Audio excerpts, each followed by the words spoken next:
Mishosha, the Magician. In the heart of the great green forest once lived a hunter whose lodge was many miles distant from the wigwams of his tribe.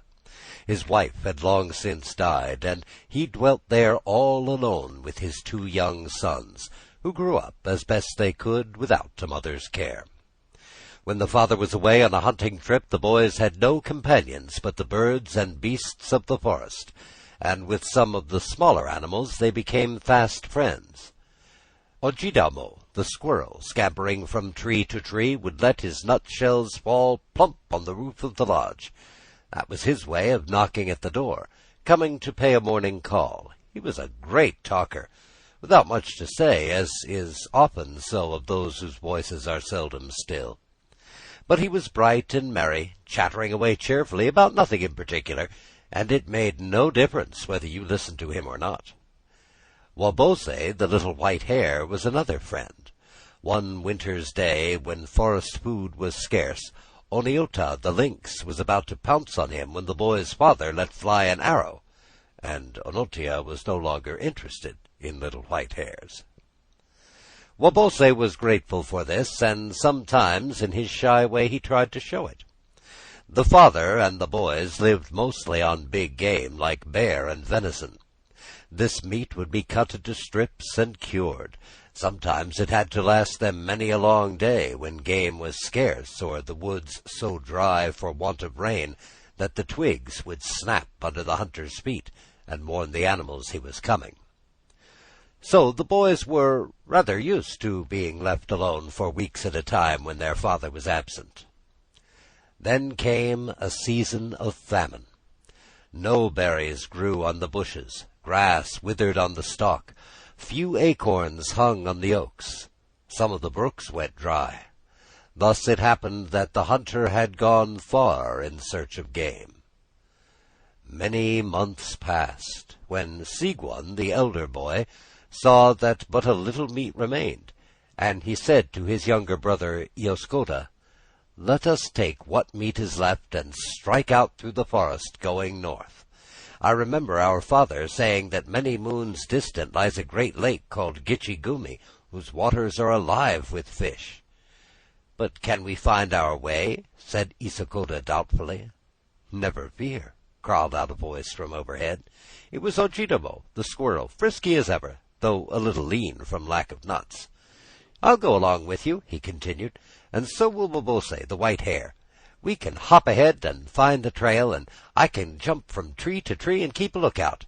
Between us, we're bound to go right." It proved to be a good idea, and Wabose took the lead. Where the trail was overgrown with grass, he would nose his way along the ground without once going wrong. Where the track was plain, he would run ahead, then stop and sit up on his haunches to wait for the boys, his long ears pricked up and moving to detect the slightest danger. But nothing happened to alarm them. The lynx, the wildcat, and the wolf had all fled before the famine, and the silent forest was empty of savage beasts.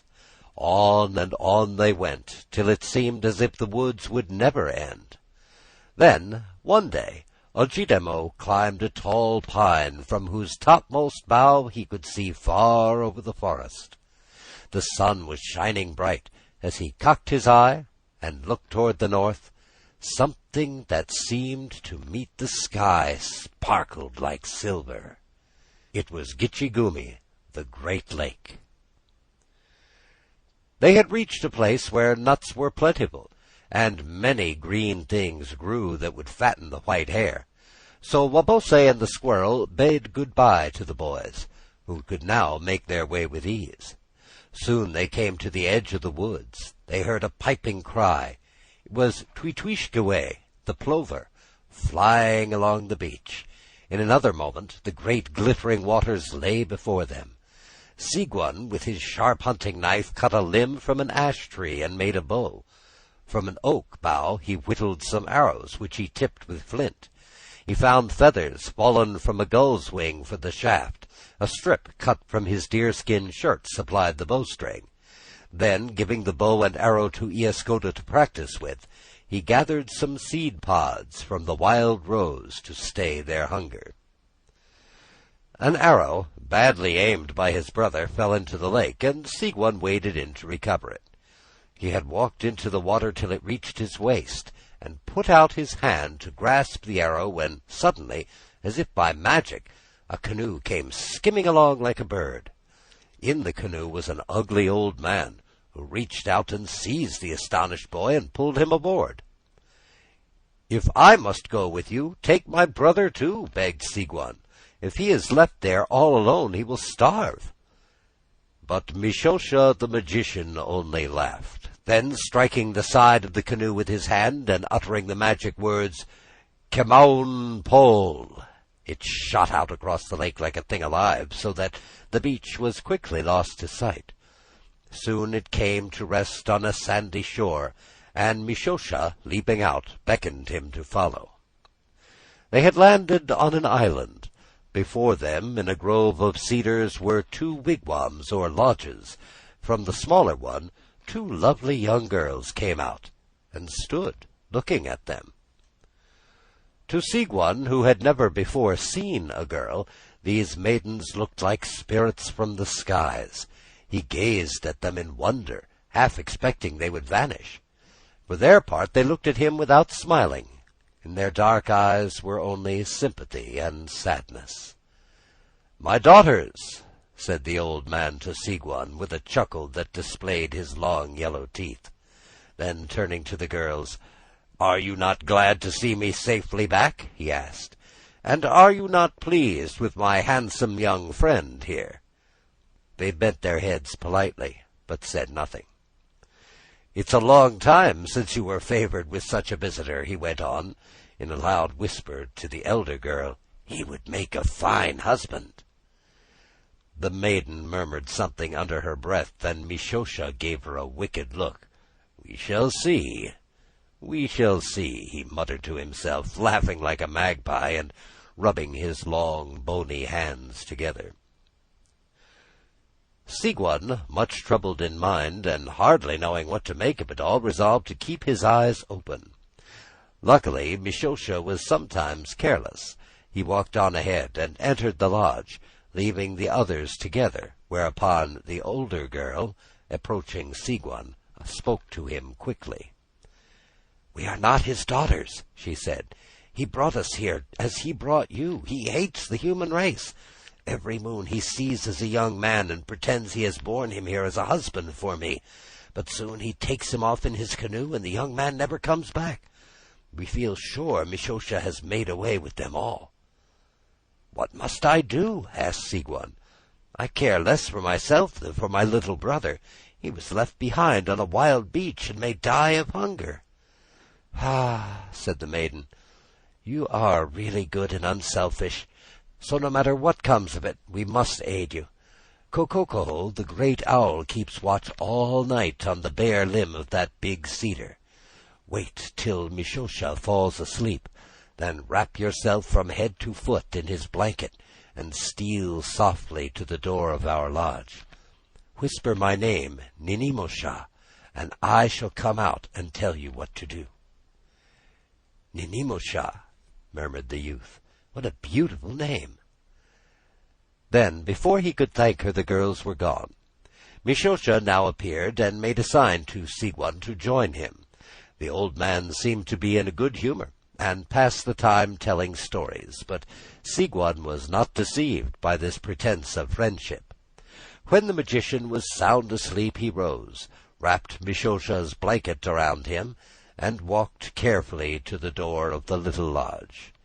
"Ninimosha," he whispered, as his heart beat fast, for Ninimosha in the Indian tongue is "my sweetheart."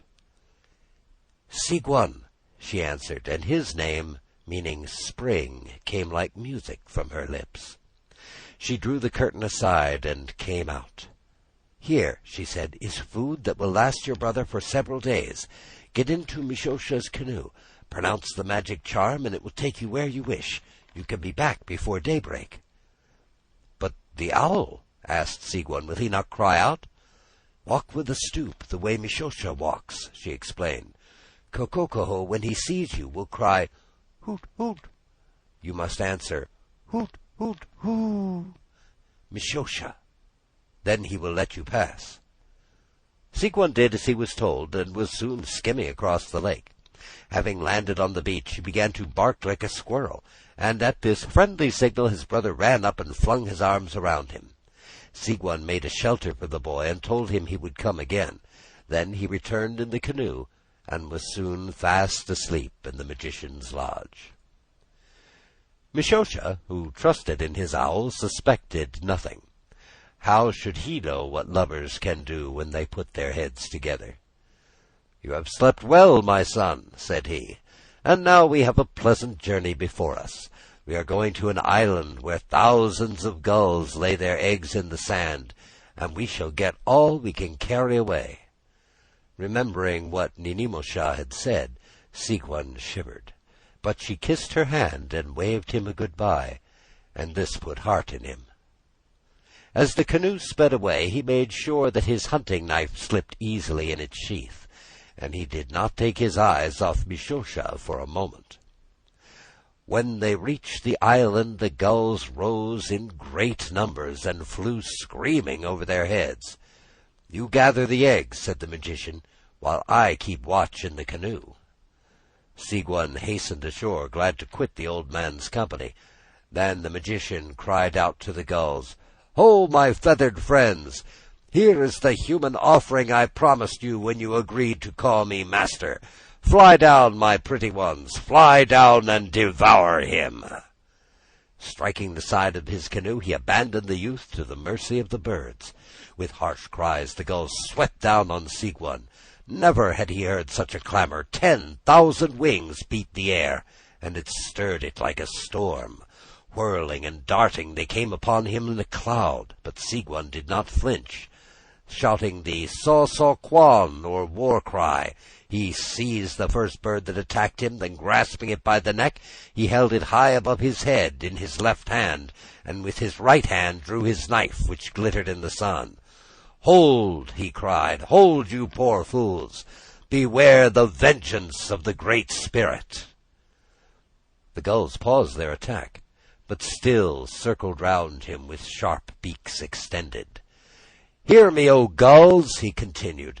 "The Great Spirit gave you life that you might serve mankind.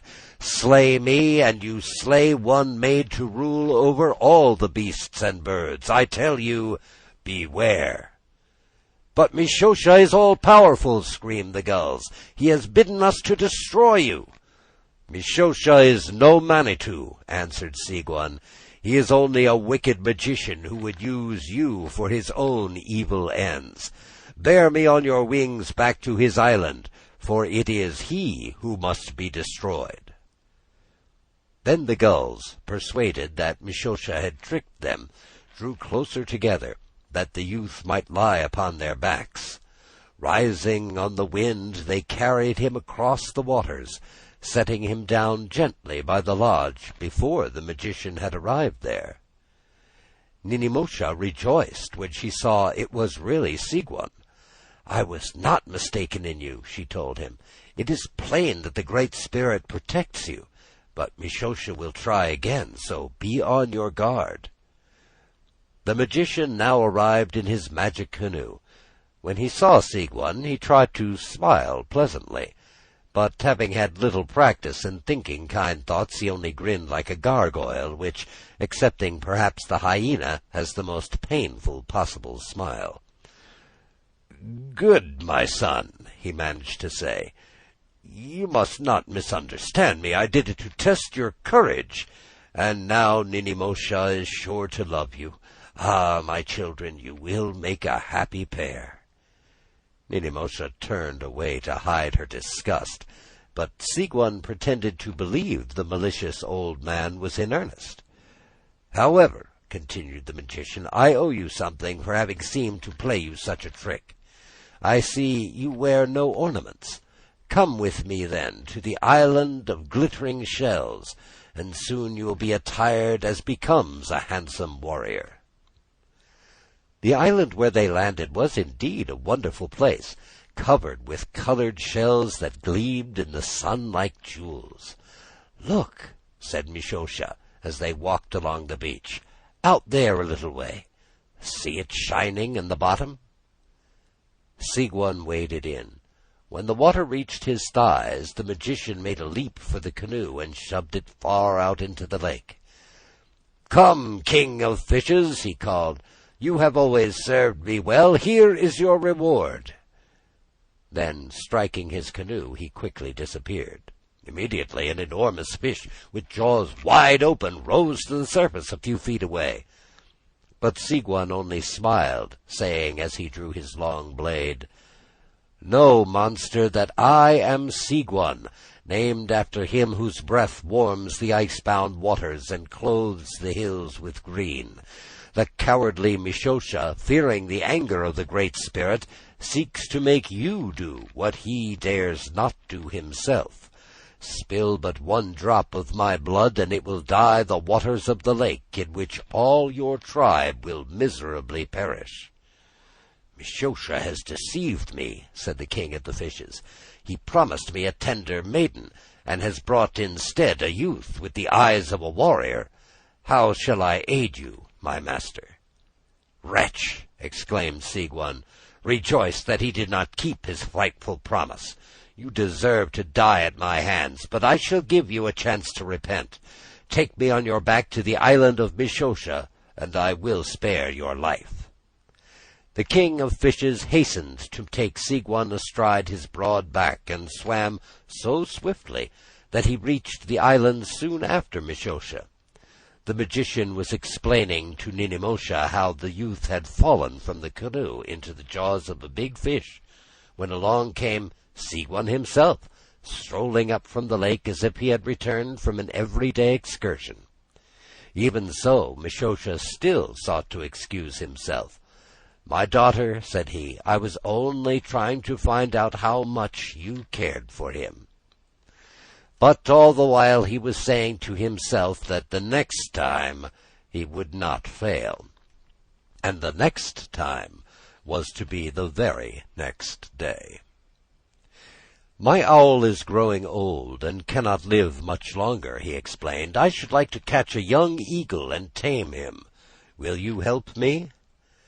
Sigwan consented, and went with him in the magic canoe to a rocky point of land reaching out into the lake.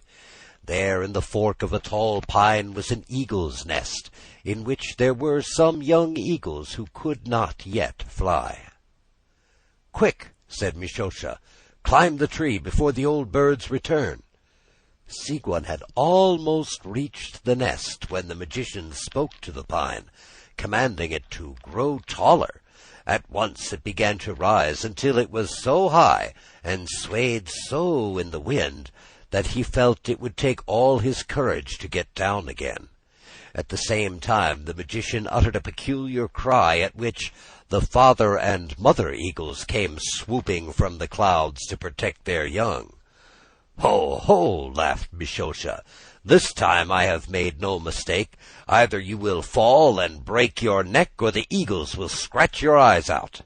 Striking his canoe, he vanished in the mist. The eagles now circled round Sigwan, who, resting on a branch, thus addressed them. "My brothers, behold the eagle's feather in my hair.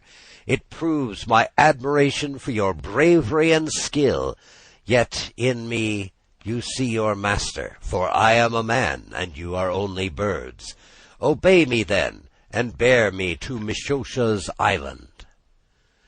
This praise pleased the eagles, who respected the youth's cool courage. Mounting on the back of the enormous male bird, Sigwan was borne through the air and set down safely on the enchanted island. Mishosha now saw that neither bird nor beast would harm this handsome youth, who seemed to be protected by some powerful Manitou. It must be done some other way. "One more test," he said to Sigwan, "and then you may take Ninimosha for your wife. But first you must prove your skill as a hunter. Come." They made a lodge in the forest, and Mishosha by his magic caused a snowstorm with a stinging gale from the north, like a flight of icy arrows. Sigwan that night, before going to sleep, had hung his moccasins and leggings by the fire to dry, and Mishosha, rising first at daybreak, took one of each and threw them into the flames. Then he rubbed his hands and laughed like a prairie wolf. "What is it?" asked Sigwan, sitting up. "Alas, my son, it was just too late. This is the season of the moon when fire attracts all things. It has drawn to it one of your moccasins and leggings and destroyed them. Yo, yo, I should have warned you." Sigwan held his tongue, though the thing was plain enough. Mishosha meant that he should freeze to death. But Sigwan, praying silently to his Manitou for aid, took from the fireplace a charred stick with which he blackened one leg and foot, murmuring at the same time a charm. Then, putting on his remaining moccasin and legging, he was ready for the hunt. Their way led through snow and ice, into thickets of thorn, and over bogs half frozen, where Sigwan sank to his knees. But his prayer had been heard. The charm worked, and the youth walked on dry-shod. With his first arrow, he slew a bear. "Now," he said, looking the magician full in the eye, "I see you are suffering from the cold. Let us go back to your island." At Sigwan's bold look, Mishosha bent his head and mumbled some foolish answer. At last he had met his match, and he knew it. "Take up the bear on your shoulders," commanded Sigwan. Again the magician obeyed. For the first time they returned together to the island, where the two young girls looked on in amazement to see the proud Mishosha staggering under the weight of the bear, grunting in helpless rage. "His power is broken," agreed Ninimosha, when Sigwan had told her all. "But we shall never sleep in safety until we are really rid of him. What is best to do?" They put their heads together, and when they had talked it over, Ninimosha laughed merrily. "He deserves a greater punishment," she said. "The world will not be safe as long as he has life. Yet what we plan to do will revenge us without shedding a single drop of blood." The next day Sigwan said to the magician, "It is time that we rescued my brother, whom we left all alone on the beach. Come with me." Mishosha made a wry face, but prepared to go. Landing on the beach, they soon spied the boy, who joyfully clambered into the canoe. Then Sigwan said to the old man, "Those red willows over on the bank would make a good smoking mixture. Could you manage to climb up there and cut me some?" "To be sure, my son, to be sure," answered Mishosha, walking rapidly toward the willows. "I am not so weak and good for nothing as you seem to think." Sigwan struck the canoe with his hand, pronouncing the magic words Kimaun Pol, and away it went with the two brothers aboard, leaving the magician high and dry and gnashing his yellow teeth. The girls ran to meet them at the shore, Ninimosha rejoicing that the old man had been left behind, while her sister could think of nothing but the attractive boy who looked so much like his big brother. "But Mishosha can call the canoe back to him," said Ninimosha, "until a way is found to break the charm. Someone must keep watch, with his hand upon it." Yoskoda begged permission to do his part, so they left him, with night coming on, sitting on the sand and holding fast to the canoe. It was a tiresome task for a little boy already weary with long waiting. To amuse himself, he began to count the stars. First he counted those in the Big Dipper and the Little Dipper, then the ones that looked like a high-backed chair, and the three big bright ones in the belt of Orion the hunter. He did not know them by these names, which were given them long afterward, but he recognized the cluster called Ojiganong the fisher, who brought summer from the sky because his boy was cold. Yoskoda was also cold, sitting there in the wet sand, but Indian boys do not complain. Yet seeing the fisher stars, he thought of his own dear father, and wondered where he might be. Had Yoskoda been a white boy instead of a red, we think the sand he sat on might have been a little wetter for his tears. As it was, he found himself looking at the sky through a kind of fog. What was it? He rubbed his eyes, lost his count, and began all over again. The worst of it was that Indians could reckon only with their fingers, unless you include their toes, and Ioscota's toes were tucked away snugly in his moccasins, quite out of sight and question. How many fingers had he counted? And how many stars? The fog, or whatever it was, filled his eyes. Lap, lap, lap went the little waves, rocking the canoe like a cradle. Soo, soo, sighed the wind in the cedars. All else earthly nodded and was still. Even the stars blinked and winked as if weary of watching the world. And Ioscota slept. Hoo! Hoo! The cry of Kokokoho the owl shrilled evilly on the ears. It was only for a moment. The shadows lifted. The squirrel barked. Wabun, the east wind, rising above the rim of the waters, let loose his silver arrows. It was day. Ioscota sat up, only half aroused, and looked out over the lake. Was he still on the wild beach, waiting for his brother? Then he remembered, and gave a guilty start. The canoe was gone. Gone, but come again. There it appeared, gliding straight toward him, and in it sat Mishosha. "Good morning, child," called the magician as the canoe grated on the sand. "Are you not glad to see your grandfather again?" Ioscota clenched his small fists. He was very brave and angry. "You are not my grandfather," he said, "and I am not glad to see you again." "Asa! Asa!" "Shame, shame," chuckled the old man. "But Sigwan will be glad to see me, and so will my dear daughters. I hope they have not been worried about me." He was much pleased with his cleverness in outwitting them all, and was now as impudent as before. But Sigwan bided his time. He thought of another plan. "Grandfather," he said, "it seems that we must continue to live here together. Let us therefore lay in a supply of meat for the winter. Come with me to the mainland. I am sure you must be a mighty hunter." Mishosha's vanity was his weakest point. "Ay, he answered boastfully. "I can run all day with a dead deer on my back. I have done it." "Good," said Sigwan.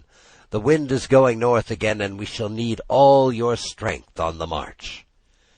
Now Sigwan had somehow learned the magician's dearest secret, which was this: Mishosha's left leg and foot were the only parts of his body that could be harmed. No arrow could pierce his heart. A war club brought down upon his head would be shivered into splinters. As well strike him with a straw. But his left leg and foot, it was not for rheumatism that his legging was so well laced. And why did he always sit down with his left foot tucked up under him? Why indeed? Sigwan had found the answer.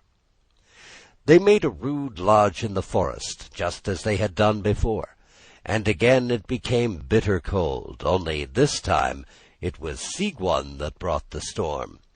He could not help laughing. There was the blazing fire, and there on the couch was Mishosha, sound asleep. Sigwan softly rose, took both the magician's moccasins and leggings, and threw them into the flames. "Get up, grandfather," he called. "It is the season when fire attracts all things, and I fear you have lost something you may need." When Mishosha saw what had happened, he looked so frightened that Sigwan was almost sorry for him. But remembering Ninimosha and his little brother, he could think no other way. "We must be going," he said. They set out through the snow. My, how cold it was! Mishosha began to run, thinking this would help, while Sigwan followed, fearing that if he led, the magician might send an arrow through his back. After running for an hour, the magician was quite out of breath, and his legs and feet were growing numb and stiff. They had come to the edge of the forest, and reached the shore of the lake. Here Mishosha stopped. When he tried to take another step, he could not lift his feet. How heavy they had grown! He tried again, but something strange had happened. His toes sank into the sand and took the form of roots. The feathers in his hair, and then the hair itself, changed gradually into leaves. His outstretched arms were branches swaying in the wind. Bark appeared on his body. Sigwan looked and wondered. That which had been Mishosha was no longer a man, but a tree, a sycamore hung with button balls, leaning crookedly toward the lake. At last the wicked old magician had met his master. No more would his evil spell be cast on the young and innocent. Sigwan lingered for a moment to make sure that Mishosha would not come to life. Then he took his way across the water, where the others waited anxiously for him, and were told the good news. "Mishosha is no more," said Sigwan. "He can never harm us again. Let us leave this place where we have suffered so much, and make our home on the mainland." So together they went forth, his sweetheart, her sister, and the boy, with Sigwan showing the way. The trail he took led them again into the great forest, and once more to the lodge from which he had set out, and there they lived happily the rest of their days. So ends Mishosha the Magician.